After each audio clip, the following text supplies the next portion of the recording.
2003 நினைக்கிற ஒரு முறை ராஜினாமா பண்ணாரு எம்எல்ஏ கரெக்ட். ஆமா. அன்றைக்கெல்லாம் அதிகாரத்தை தூக்கி போட்டவர் வேணாம் அந்த எம்எல்ஏ ஆமா. பதவியே வேண்டாம்னு சொன்னாரு. 2 முறை தூக்கி போட்டிருக்காரு. ஈழ பிரச்சனை தூக்கி போட்டிருக்காரு. அப்படி இருந்த ஒரு திருமாவளவன் இன்னைக்கு ஏன் இவ்வளோ ஒரு நெருடலோடு ஏன் இவ்வளோ வருத்தத்தோடு ஆதங்கத்தோடு திமுகவோடு பயணிக்கணும்ன்ற தேவை அவருக்கு இருந்துட்டே இருக்குது. அதிகாரம் வேண்டும். சார் இது அதிகாரமா அவர் சொல்றது பிஜேபி சனாதனம் உள்ள வந்துடக்கூடாது. இல்ல அதுவும் ஒரு காரணம். தலித் இளைஞர்களுக்கு இப்போ ஒரு அதிகாரம் இருக்கு. ஆமா, அதிகாரம் 4 எம்எல்ஏ 2 எம்பி இருக்காங்க. திமுக கூட்டணியில இப்போ நான் தான் சொல்லிட்டேன். அதிமுக திமுகவுக்கு பிறகு முஸ்லீம் வாக்கு 14% இருக்கு. அப்படியே உதய சொல்ல குத்திடலாம். கிறிஸ்துவர் வாக்கு 3% இருக்கு. அப்படியே குத்திடலாம். எந்த ஆசிலேஷன் கிடையாது. அதுக்கு அடுத்தபடியே யாருடைய வாக்கு இருக்கு? சிறுத்தை வாக்கு.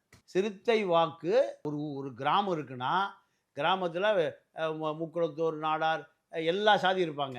ஒன்று திமுக குழுகும், அதிமுக குழுகும், ஒன்று நாம் தமிழர் குழுகும். ஆனால் தலித் காலனியில் அப்படியே யாருக்கு குழுகுது? திமுக குழு. அப்போ இந்த ஓட்டு வங்கி ஒரு வலிமையான ஓட்டு வங்கி. யாருக்கு அடுத்து? முஸ்லீம் கிறிஸ்தவர்களுக்கு அடுத்து தலித் வாக்கு வங்கி சிதறாமல் உழுகுது. அது அங்க பேசுறது நான் கண்ணால கேட்டேன். நமக்கும் தெரியும். அப்ப அவங்க உணர்ச்சி வசப்பட்டு கூட்டணியை விட்டு விலகிற போறாங்க.